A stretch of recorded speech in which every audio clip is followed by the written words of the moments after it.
For hostage families, the next several hours could be the most difficult yet. They're waiting to hear if their loved ones will be returning home. If not, they'll have to wait even longer. For the hostages themselves, they're likely suffering from severe PTSD. That's probably an understatement at this point. Such things, even years of therapy, they may not be able to deal with. Because of the Hamas attacks, and think about this, many of the youngest hostages that are going to be released and brought back to Israel do not have living parents waiting for them. Their parents were killed in the attack. The kids were taken hostage. Abbey Onn, an American living in Israel, still waiting for word on her loved ones. Over Caledorn and his children were taken from Kibbutz Nir Oz. You might remember this video of Erez being carried off by Hamas militants. He is just 12 years old.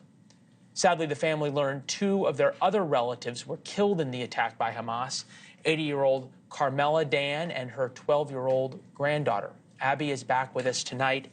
I just can't imagine what's going through your mind right now. Thanks for having me back. It's a mixture of anxiety and hope. We look at the notion that there is a possibility of a release of 50 hostages, whoever they are. That gives us hope. And there is a knot in our stomach knowing that if 50 come out, close to 200 don't, and that we need to continue fighting until every single one of them returns. Have you thought about when you see if the kids are among those released, what you're going to say to them? I expect that the first thing and the only thing they will need is their mother, and that is what I know she wants and is waiting for. I believe, and I heard you say this in your intro, that there's a lot of trauma that we can't imagine.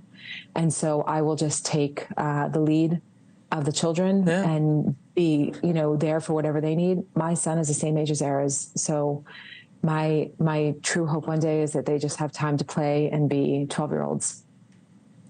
Yeah, and you think about this, I can't imagine what Offer is going through, right? And if his kids are ones who are going to be released, he's going to say, if they're together, and who knows whether Hamas kept them together, that he's saying goodbye to his kids in Gaza for them to be released, and he's still held hostage. I mean, these are things that sort of the human brain can't really contemplate, even when you hear them.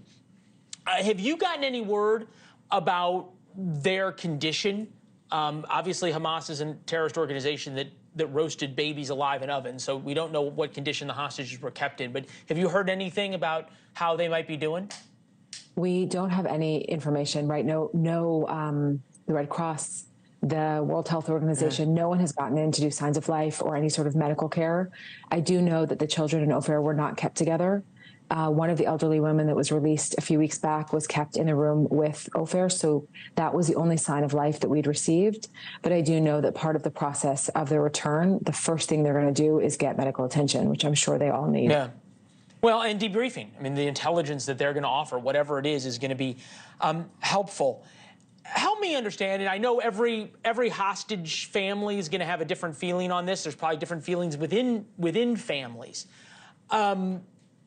Is the pause in fighting worth it? Do you worry that it's going to be harder for the Israeli military to restart and to keep pressure on Hamas? We know it took years. I think it was 5-7 years for Gilad Shalit to come home.